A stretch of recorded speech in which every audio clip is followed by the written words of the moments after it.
안녕하세요. 오늘은 대한민국의 노년들이 나이가 들면서 인간관계에서 피해야 할 실수들에 대해 이야기하려고 합니다. 나이가 들수록 많은 경험과 지혜가 쌓이지만 그만큼 인간관계에서 실수할 확률도 커질 수 있습니다. 우리가 의도치 않게 또는 무의식적으로 저지르게 되는 실수들이 존재하죠. 그래서 오늘은 이러한 실수들을 하나씩 살펴보며 어떤 점을 조심해야 할지 이야기해 보겠습니다. 이 이야기를 통해 여러분이 더욱 건강한 인간관계를 유지하고 나이 들어서도 행복하고 활기찬 삶을 살아가실 수 있도록 돕고 싶습니다. 그럼 하나씩 시작해 보겠습니다. 과거의 이야기에 집착하지 말기. 우리 모두는 한 번쯤 과거의 이야기를 반복해 본 경험이 있을 것입니다. 내가 젊었을 때는 이런 일이 있었어라는 이야기를 자주 하게 되는 것이죠. 그런 이야기들이 사람들과의 대화에서 중요한 부분을 차지하기도 하고 과거에 대한 추억이 많으면 그만큼 자주 꺼내게 되기도 합니다. 하지만 이것이 자주 반복되면 상대방에게 지루함을 주고 대화에 참여하기 어려운 상황을 만들 수 있습니다. 예를 들어 한 중년 여성분이 자주 과거의 이야기를 반복하시며 자녀들과의 대화에서 갈등이 생긴 사례가 있었습니다. 자녀들은 자신들의 현대적인 사고방식과 가치관을 가지고 있으며 어머니의 과거 이야기만 계속 듣다 보니 대화가 점점 피상적이고 결국 대화가 이어지지 않게 되었습니다. 과거를 이야기하는 것은 자연스럽지만 과거의 경험이 현재의 대화와 어떻게 연결되는지 고민해 보는 것이 중요합니다. 예를 들어 내가 젊었을 때는 이렇게 했지만 오늘날 상황은 조금 달라라고 말하면서 자신의 경험을 현재의 이야기와 비교하는 방식으로 대화를 전개해 보세요. 이렇게 하면 상대방도 과거와 현재의 차이를 이해하면서 대화에 더 참여할 수 있게 됩니다. 새로운 변화에 대한 거부. 기술이나 사회적 변화에 대해 나이가 들면서 거부감을 느끼는 것은 매우 자연스러운 현상입니다. 특히 스마트폰이나 소셜미디어와 같은 기술은 그 변화를 받아들이기 어려운 일일 수 있습니다. 어느 노년층의 할머니는 난 스마트폰을 잘 못 쓰니까 그건 필요 없어라고 말씀하셨습니다. 그분은 소셜미디어나 온라인 쇼핑 등 새로운 기술을 사용하지 않으셨고 자녀들과의 소통에서 어려움을 겪었습니다. 결국 자녀들은 걱정하며 엄마 우리랑 연락하기 어려운 건 아니야? 라고 물었고 할머니는 그런 소통의 불편함을 그대로 느끼게 되었습니다. 변화에 대한 거부는 그 자체로 우리가 불편함을 느끼는 것이지만 이를 받아들이는 것이 중요합니다. 예를 들어 할머니는 처음에 스마트폰을 사용하기 어려워했지만 자녀와 함께 간단한 스마트폰 사용법을 배우면서 점차 적응하셨습니다. 그렇게 소셜미디어에서 자녀와 소통을 하며 관계가 좋아졌고 이전보다 훨씬 더 쉽게 연락을 주고받을 수 있었습니다. 변화에 대한 두려움을 줄이고 자녀들이나 친구들과 함께 천천히 배우며 새로운 변화를 받아들이는 것이 좋습니다. 스마트폰을 사용하는 방법이나 간단한 앱을 배우는 것부터 시작해 보세요. 이런 작은 변화가 여러분의 생활을 훨씬 편리하게 만들 수 있습니다. 타인에게 지나치게 의존하지 않기. 나이가 들면 사람들은 자연스럽게 신체적, 정신적 힘이 약해져 자녀나 친척에게 의존하는 경우가 많습니다. 그런데 의존이 지나칠 경우 타인에게 부담을 주게 되어 결국 관계가 서서히 소원해질 수 있습니다. 예를 들어 어씨는 항상 자녀에게 무엇이든 부탁하고 자녀가 바쁠 때도 끊임없이 연락을 하며 불편을 주었습니다. 자녀는 점차 스트레스를 느끼며 대화가 적어지고 결국 가족 간의 관계가 소원해졌습니다. 그렇다면 어떻게 해야 할까요?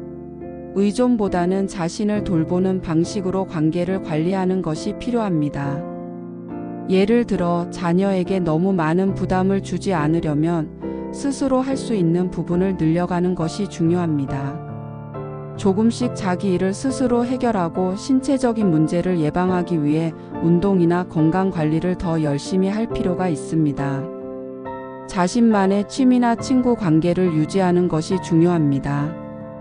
예를 들어 자녀에게 무리하게 의존하지 않고 동호회나 친구들과의 활동을 통해 사람들과의 관계를 유지하며 정서적인 지원을 받는 방법이 있습니다.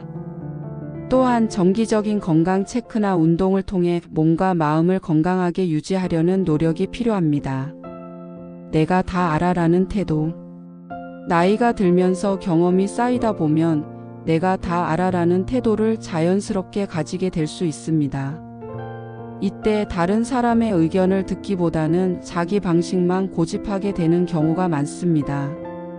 예를 들어 한 남성분은 항상 내가 더 많이 살아봤다며 자녀가 제시한 아이디어나 해결책을 받아들이지 않으셨습니다. 결국 자녀들은 그와 대화할 때 점차 거리감을 느끼게 되었고 대화가 잘 이루어지지 않게 되었습니다. 내가 다 알아라는 태도 대신 상대방의 의견을 경청하는 것이 중요합니다. 예를 들어 자녀가 제시한 아이디어가 나와 다르더라도 그것을 받아들이고 함께 논의하는 방식으로 대화를 전개하는 것이 좋습니다. 그런 방식도 좋은 아이디어야. 그럼 이렇게 해보자라고 상대방을 존중하는 태도를 보이세요. 상대방의 의견을 존중하고 고집을 부리기보다는 열린 마음으로 대화를 나누세요. 자신의 경험을 얘기하면서도 상대방이 제시한 의견이나 아이디어에 귀를 기울이고 존중하는 것이 좋습니다. 비판적인 태도 지속하기.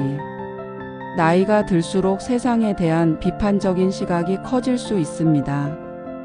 특히 변화하는 사회나 젊은 세대에 대해 비판적인 의견을 자주 표현하게 되는 경우가 많죠. 예를 들어 한 할머니는 요즘 젊은 사람들은 너무 게으르다며 자주 불평을 하셨습니다. 그런 말을 듣는 자녀들은 점점 지쳐가고 결국 대화가 줄어들게 되었습니다.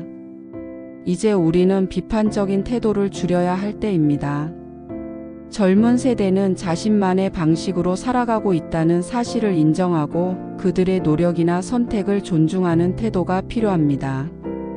젊은 사람들은 다르지만 그 나름대로 열심히 살고 있다는 긍정적인 시각을 유지하는 것이 중요합니다. 비판보다는 격려와 칭찬을 중심으로 대화를 이끌어 가세요. 요즘 젊은 사람들도 나름대로 힘들겠구나라는 생각을 하며 그들의 노력을 인정하고 지지해 주는 것이 좋습니다. 불평과 불만을 늘어놓지 않기. 불평을 자주 하게 되면 사람들은 점점 더 그 사람과의 대화를 피하게 되거나 지루함을 느끼게 됩니다. 예를 들어 한 어르신은 건강 문제로 불평을 자주 하셨고 가족들은 점점 그와의 만남을 피하게 되었습니다. 그 어르신은 자신이 겪는 어려움을 이해해 주지 않는다고 느꼈지만 사실은 너무 자주 불평을 하게 되면서 관계에 부담을 준 것입니다. 불평은 상황을 바꾸기보다는 오히려 상황을 더 악화시킬 수 있습니다. 대신 불평을 줄이고 해결책을 모색하는 태도를 가져야 합니다. 이렇게 아프지만 이제 어떻게 관리해야 할까? 라는 질문을 던지며 해결책을 함께 모색하는 것이 좋습니다. 불평을 줄이고 작은 변화부터 시도하세요. 건강 문제나 일상적인 불편함을 함께 이야기할 수 있지만 그 문제를 해결하려는 노력을 보여주는 것이 중요합니다. 가족에게도 불편을 주지 않도록 자주 불평을 늘어놓지 않도록 주의해야 합니다. 타인을 내 기준에 맞추려 하지 않기. 자기만의 고집이 너무 강해지면 타인을 자신의 기준에 맞추려 하는 태도가 생길 수 있습니다. 예를 들어 어떤 노년층은 자녀에게 너는 내 방식대로 살아야 해라고 말하며 그들의 선택을 존중하지 않기도 했습니다. 자녀들은 결국 자신만의 방식대로 살고 싶어 했지만 부모의 요구로 갈등이 생겼습니다. 나이가 들수록 다른 사람들의 선택을 존중하고 그들의 삶의 방식을 받아들이는 것이 중요합니다. 예를 들어 자녀가 선택한 직업이나 생활 방식을 존중하며 너의 선택을 지지할게라는 태도를 보이는 것이 좋습니다. 상대방의 선택을 존중하고 강요하기보다는 그들의 결정을 지지하는 태도를 유지하세요. 내가 겪은 경험이 좋았으니까 너도 그렇게 해야 해라는 생각보다는 너가 선택한 길이 옳다고 믿는다라는 마음으로 그들을 존중하는 것이 필요합니다. 인간관계에서의 소홀함. 시간이 지나면서 점차 사람들과의 관계가 줄어들고 혼자 있는 시간이 많아질 수 있습니다. 하지만 이 고립된 생활이 계속되면 정신적으로나 정서적으로 큰 부담이 될 수 있습니다. 예를 들어 한 분은 평소에 가족과의 연락을 거의 하지 않고 친구들과도 만나지 않았습니다. 결국 외로움과 우울감이 커져 신체적으로도 점점 더 힘든 상황이 되었습니다. 고립되지 않으려면 의식적으로 사람들과의 관계를 유지하려고 노력하는 것이 중요합니다. 예를 들어 정기적으로 모임에 참석하거나 동호회 활동, 봉사활동 등을 통해 다양한 사람들과 소통하는 기회를 가져야 합니다. 다른 사람들과의 교류가 활발하면 외로움도 덜 느끼고 삶의 활력도 되찾을 수 있습니다. 정기적으로 친구나 가족에게 연락하고 작은 만남을 유지하는 것이 중요합니다. 인간관계는 지속적인 관심과 소통이 필요합니다. 지나치게 다른 사람을 비교하기. 사람들은 종종 자신과 다른 사람을 비교하게 됩니다. 특히 나이가 들면 자신이 과거에 가졌던 위치나 성취와 현재 자신을 비교하며 불안감을 느끼거나 다른 사람을 비판하는 경향이 생길 수 있습니다. 예를 들어 한 노년층은 자주 자녀나 손주와 비교하면서 내가 너희 나이 때는 이렇게 했는데 왜 너희는 그런 걸 못하냐라고 말했습니다. 이런 비교는 상대방을 비난하고 기분을 상하게 할 수 있습니다. 비교는 불필요한 갈등을 유발할 뿐입니다. 다른 사람과 자신을 비교하지 말고 자신의 삶의 가치를 인정하는 것이 중요합니다. 예를 들어 A씨는 자녀가 다른 방식으로 살고 있다는 점에서 불만을 가졌지만 시간이 지나면서 각자 사는 방식이 다를 뿐이라며 그들의 삶을 존중하는 방법을 배우게 되었습니다. 비교하는 습관을 줄이고 자신의 가치에 집중하세요. 과거의 자신을 기준으로 남을 평가하지 말고 각자의 길을 인정하는 것이 중요합니다. 또한 다른 사람들과 자신을 비교하기보다는 자신이 얼마나 성장하고 행복한지에 집중하는 것이 필요합니다. 고립된 생활 유지하기. 나이가 들수록 자연스럽게 사람들과의 만남이 줄어들고 혼자 있는 시간이 많아지기 쉽습니다. 하지만 이 고립된 생활이 계속되면 정신적으로나 정서적으로 큰 부담이 될 수 있습니다. 예를 들어 한 분은 평소에 가족과의 연락을 거의 하지 않고 친구들과도 만나지 않았습니다. 결국 외로움과 우울감이 커져 신체적으로도 점점 더 힘든 상황이 되었습니다. 고립되지 않으려면 의식적으로 사람들과의 관계를 유지하려고 노력하는 것이 중요합니다. 예를 들어 정기적으로 모임에 참석하거나 친목회 등을 통해 다양한 사람들과 소통하는 기회를 가져야 합니다. 다른 사람들과의 교류가 활발하면 외로움도 덜 느끼고 삶의 활력도 되찾을 수 있습니다. 자주 외출하고 사람들과의 만남을 이어가세요. 주변의 친구나 가족에게 연락을 하여 가벼운 대화를 나누는 것만으로도 큰 도움이 될 수 있습니다. 또한 지역 커뮤니티나 동호회에서 활동을 시작하는 것도 좋은 방법입니다. 나이와 상관없이 새로운 사람들과의 만남을 통해 사회적 관계망을 넓히는 것이 중요합니다. 이렇게 우리가 나이가 들면서 피해야 할 인간관계의 실수들에 대해 알아보았습니다. 노년의 인간관계는 단순히 나이를 먹는 것에 그치지 않습니다. 우리가 어떻게 인간관계를 유지하느냐에 따라 삶의 질은 달라지게 됩니다. 나이가 들면서 경험과 지혜가 쌓이지만 그와 동시에 사회적 변화에 적응하는 노력도 필요합니다. 이 과정에서 우리가 각자의 삶을 존중하고 서로의 차이를 인정하며 새로운 변화를 받아들인다면 더 풍요롭고 행복한 인간관계를 만들 수 있습니다. 우리가 서로를 존중하고 기회를 만들고 개방적이고 긍정적인 태도를 유지하는 것이 무엇보다 중요합니다. 그 외에도 인간관계를 유지하려는 의지와 노력, 그리고 상호 이해와 존중의 태도는 고립된 노년 생활을 막고 보다 즐겁고 활기찬 삶을 만들어 갈 수 있도록 도와줍니다.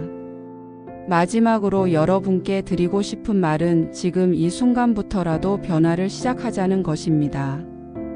나이가 들면서 모든 것이 서서히 달라지겠지만 인간관계에서의 작은 변화만으로도 삶의 질은 크게 달라질 수 있습니다.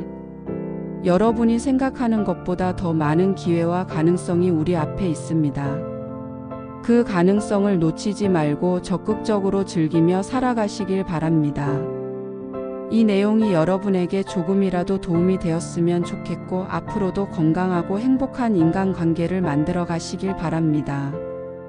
구독과 좋아요는 영상을 만드는 데 큰 힘이 됩니다. 감사합니다.